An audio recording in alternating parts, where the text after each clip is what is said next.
Georgia and this is The Sound of Georgia. Today we're going to be talking about Darling Lili. What? 2 Julie history videos in 2 weeks? If you're wondering why Relative Values got its video last week, when it came out on the 23rd, that's because Darling Lili came out on the 24th. 50 years ago, on the 24th of June 1970, Darling Lili was released. This was the first of the 7 movies Julie made with her husband Blake Edwards. It was released after they were married, but they were filming it before. She wasn't able to attend Star's premiere in London because she was too busy filming this. I heard somebody somewhere call this movie Blake's wedding present to his wife.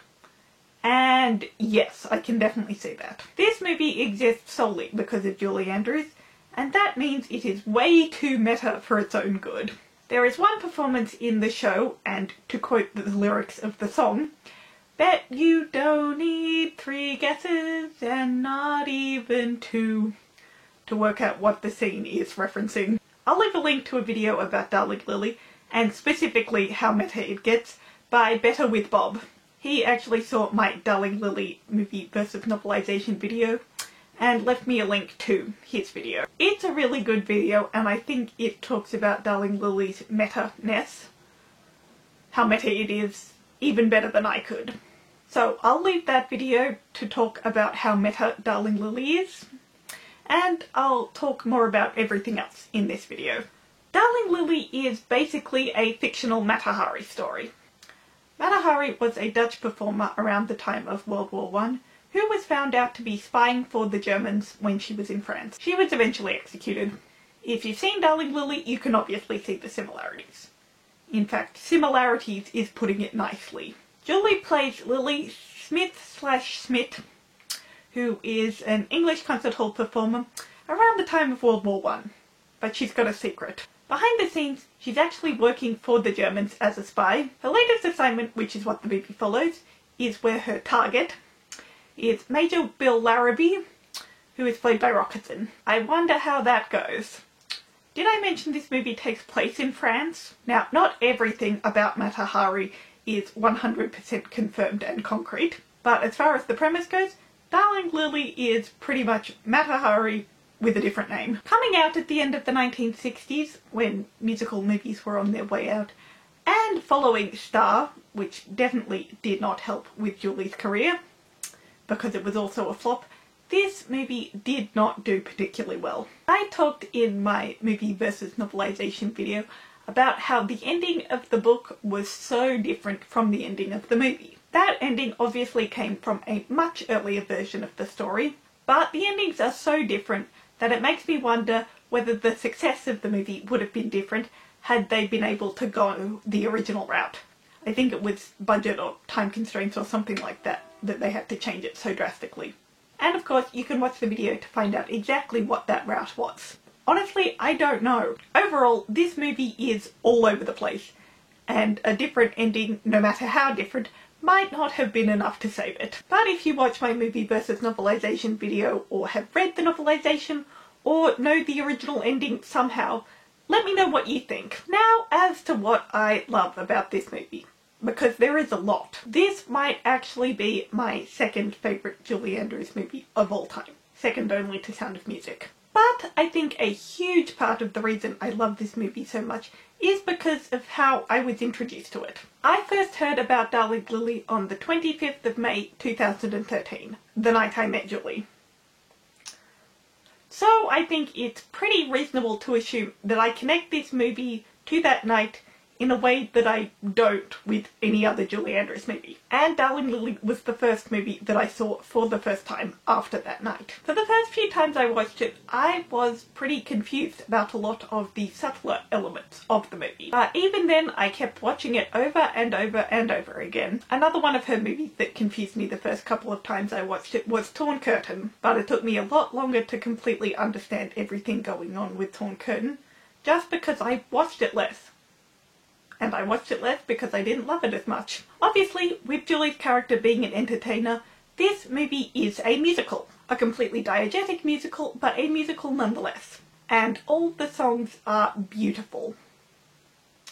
The music was written by Henry Mancini, who did the music for every other Blake Edwards film ever.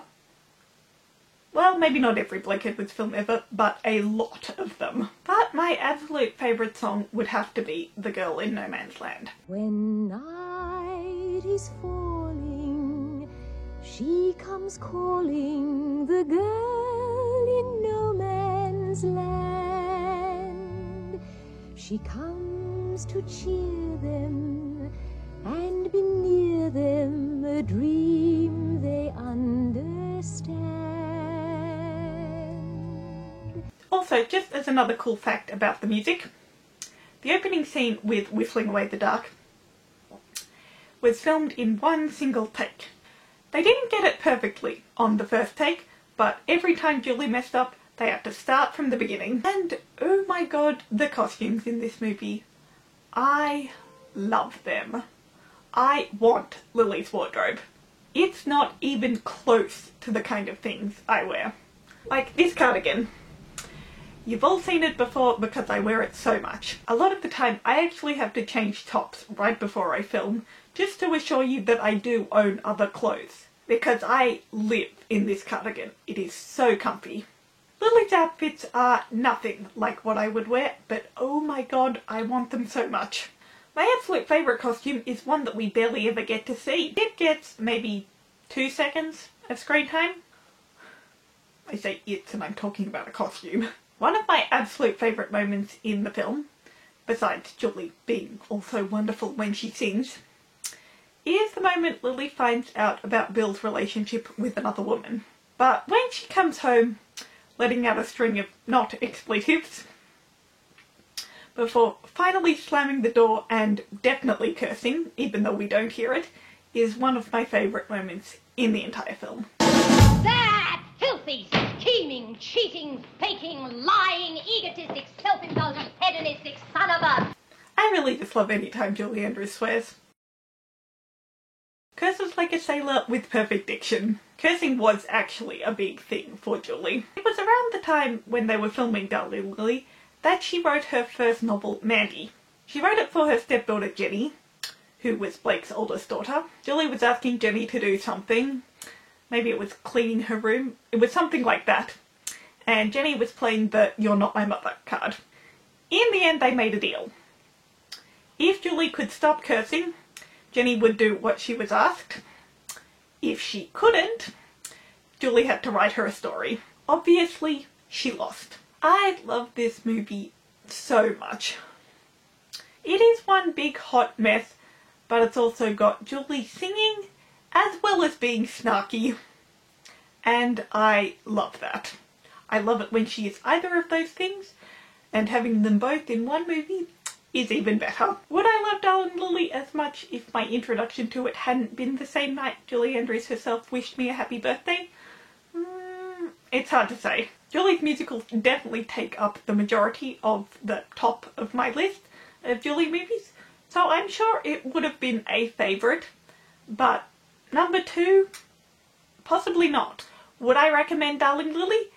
Absolutely. But just remember to go in with the understanding that even if it sounds like the sort of movie you might like, you might not like it. Simply because of how messy it can be at times.